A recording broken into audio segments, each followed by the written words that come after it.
নমস্কার সুপ্রিয় দর্শক, সকলকেই স্বাগত হিন্দু লাইফস ম্যাটার ইউটিউব চ্যানেলে। দর্শক, মুখে মধু অন্তরে বিষ। আজকে বিএনপির রাজনীতির কি এইটাই মটো? এই কৌশলকে অবলম্বন করেই কি বিএনপি ক্ষমতায় যেতে চাইছে? তাদের কৌশল কি মোটেও কাজে লাগবে? তারা কি ক্ষমতায় যেতে পারবে এই ছলচাতুরি করে? দর্শক, এই প্রশ্ন রেখে আজকের এই এপিসোডটি শুরু করেছি। আপনারা জানেন যে চট্টগ্রামের লালদিঘির ময়দানে সনাতনী জাগরণী জোটের প্রথম মহাসমাবেশ হবার পরে শ্রী চিন্ময় কৃষ্ণদাস ব্রহ্মচারী সহ আরও বেশ কিছু সনাতনীদের বিরুদ্ধে রাষ্ট্রদ্রোহের মামলা করা হয়েছে, যে তারা নাকি পতাকা অবমাননা করেছে। সেইখানে নাকি বাংলাদেশের পতাকার উপরে ইসকনের পতাকা টাঙিয়ে দেওয়া হয়েছে এবং সেই মামলাটি করেছে বিএনপির স্থানীয় একটি ওয়ার্ডের সাধারণ সম্পাদক, নাম ফরিদ উদ্দিন। তো সেই মামলা নিয়ে অনেক আলোচনা সমালোচনা হয়েছে, বিতর্ক হয়েছে এবং তারপরই বিএনপি বিবৃতি দিয়ে বলেছে যে ফরিদ উদ্দিনকে তার পদ থেকে অব্যাহতি দেওয়া হয়েছে। তো তারা কিন্তু মামলাটা প্রত্যাহার করেনি, বিএনপি মামলা প্রত্যাহার করেনি বা তাকে নির্দেশও দেয়নি সেই মামলা প্রত্যাহার করতে। আমরা জানি সচরাচর যে রাষ্ট্রদ্রোহ বা রাষ্ট্রবিরোধী মামলা করতে হলে সরকারের অনুমতি লাগে। সেই ক্ষেত্রে সরকারের অনুমতি ব্যতি রেখেই সেখানকার পুলিশ অফিসার ইনচার্জ ওসি সেই মামলাটি গ্রহণ করেছে এবং সেই মামলার প্রেক্ষাপটে কয়েকজনকে গ্রেপ্তারও করেছে কয়েকদিনের মধ্যেই। তারপরে যখন 25শে নভেম্বর যখন শ্রী চিন্ময় কৃষ্ণদাস ব্রহ্মচারীকে তিনি রংপুরে সনাতনী জাগরণী মঞ্চের মহাসমাবেশ শেষ করে ঢাকায় যখন তিনি চট্টগ্রামের পথে ঢাকায় এয়ারপোর্টে এসেছেন, শাহজালাল এয়ারপোর্ট, তখন তাকে গ্রেপ্তার করেছে এবং এই গ্রেপ্তারের পরে আমরা দেখেছি বেশ অনেক কিছু ঘটে গেছে, অনেক প্রতিঘাত আমরা লক্ষ্য করেছি। তারা সনাতনীদের ওপর কিভাবে হামলা করেছে আদালত চত্বরে আমরা সেটা দেখেছি। তারপরে সেইখানে সংঘর্ষে নিহতের ঘটনাও আমরা জানি এবং তার পরিপ্রেক্ষিতে হাজার হাজার মানুষকে নামে বেনামে মামলা দেওয়া হয়েছে।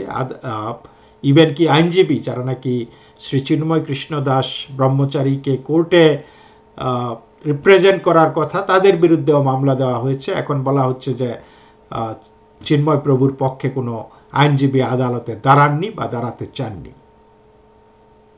মানে চরম মিথ্যাচার সরকার করতেছে। কিন্তু আজকের এই বিষয়টা সেটা না। এই রংপুরের মহাসমাবেশকে ঘিরে আরেকটি মামলা হয়েছে, রাষ্ট্রদ্রোহ মামলা, এবং সেই মামলাটি হয়েছে 18ই ডিসেম্বর 2024।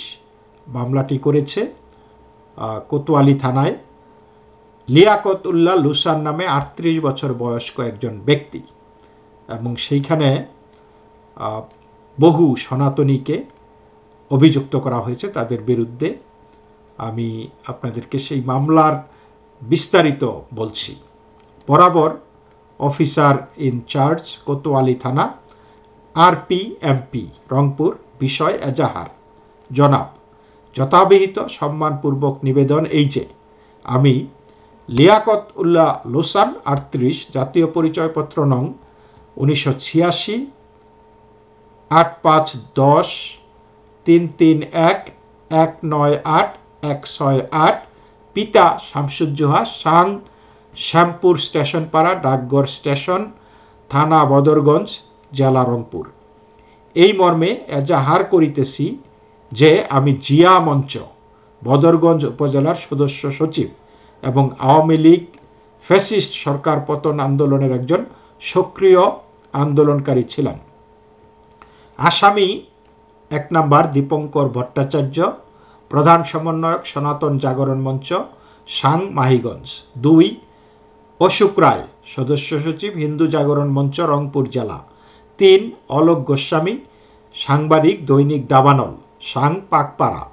4 দেবাশিস সরকার, অন্যতম সমন্বয়ক হিন্দু জাগরণ মঞ্চ, রংপুর জেলা। 5 অনুপম রায়, পিতা দীননাথ রায়, সাং গ্রাম অজ্ঞাত, থানা দেবীগঞ্জ, জেলা পঞ্চগড়। 6 অজয়কান্ত বর্মন, শিক্ষার্থী, সিভিল ইঞ্জিনিয়ারিং, রংপুর। 7 গৌতম এট টফি হাউস, সাং, ওয়ালটন মোড়, রংপুর। 8 কৈলাস রঞ্জন রায়, সুধীর চন্দ্র জীবন দাস, রংপুর, জেলা মৎস্যজীবী লীগ নেতা, সাং, বড় হজরতপুর থানা, মিঠাপুকুর। 10 রবীন্দ্রনাথ সরকার রিপন, সমন্বয়ক, সনাতনী জাগরণ মঞ্চ, রংপুর জেলা। 11 মানিকচন্দ্র জয় প্রধান, সমন্বয়ক, রংপুর জেলা ও বেগম রোকেয়া বিশ্ববিদ্যালয়, সাংবাদিক, সনাতন টিভি, সাং, কাউনিয়া। 12 শ্রী জীবন মহন্ত, পিতামৃত নারায়ণচন্দ্র মহন্ত, সাং, নাগেরহাট, বদরগঞ্জ। 13 শ্রী নয়ন সিংহ, আওয়ামী লীগ নেতা, পিতা শ্রী বাবু সিংহ, সাং, সিংড়াপাড়া, কুতুবপুর। 14 ডাক্তার শিশির, স্বেচ্ছাসেবক লীগ নেতা, সাং, আলমনগর কলোনি, রংপুর। 15 মাসুম, স্বেচ্ছাসেবক লীগ নেতা, সাং, চকবাজার। 16 মাসুদুর রহমান মাসুদ, সহসভাপতি, 24 নং ওয়ার্ড, আওয়ামী লীগ, পিতা মনসুর আলী, সাং, পূর্ব গুপ্তপাড়া। 17 শ্রী নির্মলচন্দ্র রায়, সদর ইউনিয়ন আওয়ামী লীগ, বদরগঞ্জ, পিতামৃত যোগেশ, সাং, মাঠেরহাট, লোহানীপাড়া থানা, বদরগঞ্জ। 18 অনুকূল শাহ, অনু, পিতা বাদুরচন্দ্র শাহ, সাং, সাহেবগঞ্জ, লোহানীপাড়া থানা, বদরগঞ্জ। 19 আবুল বাসার শাহিন, যুবলীগ, রংপুর মহানগর, সভাপতি, রংপুর। 20 রাজাউল করিম রাজু, সাবেক সাধারণ সম্পাদক, জেলা আওয়ামী লীগ, রংপুর। 21 তাপস রায়, পিতা সঞ্জিত রায়, সাং, পূর্ব বেজগ্রাম থানা, হাতীবান্ধা, জেলা লালমনিরহাট। 22 সিরাজুল ইসলাম, সাবেক সভাপতি, আওয়ামী স্বেচ্ছাসেবক লীগ, রংপুর। 23 রবীন্দ্রনাথ সরকার, সাংবাদিক, দৈনিক মায়াবাজার পত্রিকা। 24 রিপন মণ্ডল, পিতামৃত মুকুল মণ্ডল, অর্থদাতা, ইস্কন সংগঠন, সাং, রসুলপুর থানা, মিঠাপুকুর, জেলা রংপুর। 25 যোগিনচন্দ্র, পিতা জগদীশচন্দ্র, সাং, ফতেপুর থানা, তাজহাট, মেট্রো, রংপুর। 26 শ্রী রতন ভৌমিক, সদস্য সচিব, কৃষক লীগ, সাং, 16 নং মির্জাপুর ইউনিয়ন, মিঠাপুকুর, রংপুর। 27 শ্রী রজনী সংগঠক, সম্মিলিত জোট ও দাতা, ইস্কন সংগঠন, সাং, রসুলপুর থানা, মিঠাপুকুর। 28 বিপ্লব মহন্ত বিল্লা, পিতা কার্তিক মহন্ত, সাং, তাঁতিপাড়া। 29 লাবলু, PS টিপুমুন্সি, পিতা অজ্ঞাত, সাং, বকুলতলা থানা, হারাগাছ, মেট্রো। 30 ফুলবাবু, সাধারণ সম্পাদক, বাংলাদেশ পূজা উদযাপন কমিটি, রংপুর, পিতা অজ্ঞাত, সাং, কুকরুল থানা, পরশুরাম, মেট্রো। 31 কামরুজ্জামান চৌধুরী তুহিন, আওয়ামী লীগ নেতা, সাং, মাহিগঞ্জ।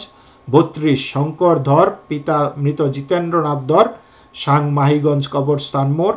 33 আশরাফুল ইসলাম, অর্থদাতা, পিতা মৃত রফিকুল ইসলাম, সাং, মাহিগঞ্জ, রংপুর। 34 শম্ভু দাস, পিতা মৃত রামদাস, সাং, থানাপাড়া থানা, বদরগঞ্জ, জেলা রংপুর। 35 রামকৃষ্ণ কুণ্ডু মণি, অর্থদাতা, পিতা মৃত ঝুনুকুণ্ডু, কথাকলি, বদরগঞ্জ রোড থানা, বদরগঞ্জ, জেলা রংপুর। 36 তৌফিকুর রহমান তপু, সাবেক ছাত্রলীগ নেতা, বর্তমান মাহিগঞ্জ থানা, আওয়ামী লীগ নেতা, পিতা মৃত আব্দুল বাকি, সাং, সাতমাথা, খাসবাগ, মাহিগঞ্জ, রংপুর। 37 নাসিমা জামান ববি, সাবেক সংসদ সদস্য, রংপুর সদর আসন, স্বামী সিরাজুল ইসলাম। 38 আসিফ মাহমুদ লিজন, স্বেচ্ছাসেবক লীগ নেতা ও অর্থদাতা, পিতা মৃত মুজিবুর রহমান, সাং, মির্জারকুট, রসুলগঞ্জ থানা, পাটগ্রাম, জেলা লালমনিরহাট, AP সাং, কটকিপাড়া থানা, কোতোয়ালি, মেট্রো, রংপুর। 39 শ্রী মনীন্দ্রনাথ রায়, পিতা মৃত যামিনীকান্ত রায়। 40 শ্রী নারায়ণ রায়, পিতা অটলচন্দ্র রায়, উভয় সাং, চারানি, শেরপুর, বেদগাড়ি থানা, গাঙ্গাচড়া। 41 মোহাম্মদ এমাদ মিয়া, সভাপতি, তাজহাট থানা, আওয়ামী লীগ। 42 জয় গুপ্তা, পিতা বাদল গুপ্তা, সাং, গুপ্তাপাড়া। 43 আসাদুজ্জামান বাবু, অর্থদাতা ও ষড়যন্ত্রে অংশগ্রহণকারী, আওয়ামী লীগ নেতা, সাং, ইঞ্জিনিয়ারপাড়া থানা, কোতোয়ালি, মেট্রো। 44 শ্রী বিনয় কৃষ্ণ মণ্ডল, পিতা অজ্ঞাত, সাং পুটিমারি, বৈরাতিহাট, থানা মিঠাপুকুর। 45 প্রদীপ, সদস্য, সমাজতন্ত্র দল, পিতা অজ্ঞাত, সাং মুলাটোল, পূজা মণ্ডপ সংলগ্ন, জেলা রংপুর, গণ, থানা কোতোয়ালি মেট্রো। 46 শ্রী নিরঞ্জন মহান্ত, পিতা অজ্ঞাত, সাং পুটিমারি, বৈরিতাহাট, মিঠাপুকুর, রংপুরগঞ্জ সহ অজ্ঞাতনামা 250 থেকে 300 জন আসামি আওয়ামী লীগের সক্রিয় নেতাকর্মী, অর্থ যোগানদাতা এবং অপরাধমূলক ষড়যন্ত্রে অংশগ্রহণকারী। অর্থাৎ এইখানে এইবার নতুন স্ট্র্যাটেজি বিএনপির নেতার, জিয়া মঞ্চের নতুন স্ট্র্যাটেজি। এখানে সরলে গরলে মিলাইয়া, হিন্দু মুসলমান মিলাইয়া, মানে এখন যাতে হিন্দু বলে আক্রমণ হচ্ছে বা হিন্দু বলে মামলার শিকার হচ্ছে এটা যাতে না বলতে পারে, এই জন্য আওয়ামী লীগের সাথে এই হিন্দুদের নাম ঢুকিয়ে দিয়েছে। সিম্পল। তো উল্লেখিত আসামিরা সহ অজ্ঞাতনামা 250 থেকে 300 জন আসামি 5ই আগস্ট 2024 পর হইতে বিভিন্নভাবে দেশকে অস্থিতিশীল করার জন্য অপরাধমূলক ষড়যন্ত্রে লিপ্ত এবং এক এক সময় এক এক ব্যানারে রাজপথে আন্দোলনের নামে অরাজকতা পরিস্থিতির সৃষ্টি করিয়া আসিতেছিল। এরই ধারাবাহিকতায় ঘটনার তারিখ 25শে নভেম্বর, দর্শক সেই দিনই কিন্তু শ্রী চিন্ময় কৃষ্ণ দাস ব্রহ্মচারীকে গ্রেপ্তার করা হয়েছিল। 25শে নভেম্বর 2024 ইং তারিখ রাত অনুমান 8:15 ঘটিকার সময় উল্লেখিত আসামিরা রাষ্ট্রদ্রোহিতা মামলায় চিন্ময় গ্রেপ্তারের প্রতিবাদ মিছিলে প্রকাশ্যে হাতে লাঠিসোঁটা, রামদা, চাপাতি, হকি স্টিক, লোহার রড, ধারালো ছোরা, পশু কুড়াল ইত্যাদি মারাত্মক অস্ত্রে সজ্জিত হইয়া বেআইনি জনতায় দলবদ্ধ হইয়া তাদের পূর্ব পরিকল্পনা অনুসারে একই উদ্দেশ্যে জাহাজ কোম্পানি মোড় হইতে বিক্ষোভ মিছিল নিয়ে স্টেশন রোডের দিকে রওনা করে। পথিমধ্যে স্টেশন রোড, প্রেস ক্লাব মোড় দিয়া মিছিলটি অতিক্রমকালে একই তারিখ রাত অনুমান 8:30 ঘটিকায় 1 হইতে 22 নং আসামি প্রেস ক্লাব মোড় সংলগ্ন ধর্মসভা মন্দিরের সামনে পাকা রাস্তার ওপর আমাকে রিকশায় যাওয়া দেখিয়া হাসিনা পতন আন্দোলনের অন্যতম নেতা হিসাবে চিহ্নিত করিয়া চিৎকার দিয়া সকল আসামিদেরকে আমাকে ঘিরিয়া ধরিয়া আটক সহ খুন করিয়া রাস্তায় পুঁতিয়া ফেলার জন্য বলিতে থাকে। আমি তখন রিকশা হইতে নামিয়া পালানোর চেষ্টাকালে সকল আসামিরা আমাকে ঘিরিয়া ধরিয়া আটক করত এলোপাতারিভাবে আমার সর্বশরীরে লাঠিসোঁটা, লোহার রড দিয়ে আঘাত ও লাথি ঘুষি মারতে থাকে, যাহার ফলে আমার সর্বশরীরে ছিলাফুলা ও রক্তাক্ত জখম হয়। আমি রাস্তার ওপর পড়িয়া গেলে 1 নং আসামি তাহার হাতে থাকা চাপাতি দিয়ে আমাকে হত্যার উদ্দেশ্যে আমার মাথায় কোপ মারে। আমি রাস্তায় পড়ে থাকা অবস্থায় আঘাত হইতে রক্ষা পাইতে পা উঁচিয়ে ধরিলে আসামির হাতে থাকা চাপাতির উল্টা পার্শ্ব আমার বুকের ডান পাজরে লাগিয়া গুরুতর হাড়ভাঙ্গা জখম হয়। তখন 16, 6, 20, 15, 22, 36, 42, 31 নং আসামিরা আমাকে লোহার রড, হকি স্টিক, লাঠিসোঁটা দিয়া আমার মৃত্যু নিশ্চিত করার জন্য আমার মাথায় উপর্যুপরি আঘাত করতে থাকে, যা আমার মাথায়, বুকে ও পিঠের বিভিন্ন স্থানে লাগে এবং আমার মাথার অভ্যন্তরে রক্তক্ষরণ হওয়ায় আমি রক্তবমি করতে করতে নিস্তেজ হয়ে পড়ি। তখন 16, 18, 41, 29, 31 নং আসামি আমাকে কোলাপাঞ্জা করিয়া অজ্ঞাতনামা 10-12 জন আসামির সহায়তায় অপহরণ করিয়া নূর সুপারমার্কেটের ছাদে নিয়ে গিয়া আমাকে লোকচক্ষুর আড়ালে হত্যার উদ্দেশ্যে ছাদ হইতে ফেলাইয়া দিতে থাকে। তখন সাক্ষী 1 শ্রী বিপ্লব রায়, পিতা যামিনীকান্ত বর্মন, সাং কমল কাসনা, 2 হাবিবুল্লাহ হোসেন রূপম, পিতা আবুল হোসেন, সাং কামাল কাসনা শাহিপাড়া, 3 স্বপন গোস্বামী, পিতা সাধন গোস্বামী, সাং স্টেশন রোড, আলমনগর সর্বথানা কোতোয়ালি মেট্রো, রংপুর মহানগর, রংপুরগণ, 4 তপন কুমার তপু, পিতা সুধীরচন্দ্র দাস, সাং ভাংনি, থানা মিঠাপুকুর, 5 ফারুক হোসেন, পিতা মৃত জয়নাল আবেদিন, সাং সাকিয়াপাড়া, 10 নং মধুপুর ইউনিয়ন, থানা বদরগঞ্জ। 6 শাহজিল্লুর রহমান জেমস, পিতা মৃত মোহাম্মদ মুকুল মিয়া, সাং সাতগারা মিস্ত্রিপাড়া, থানা কোতোয়ালি মেট্রো। 7 শাকিল মিয়া, 28, পিতা মোহাম্মদ সরওয়ার।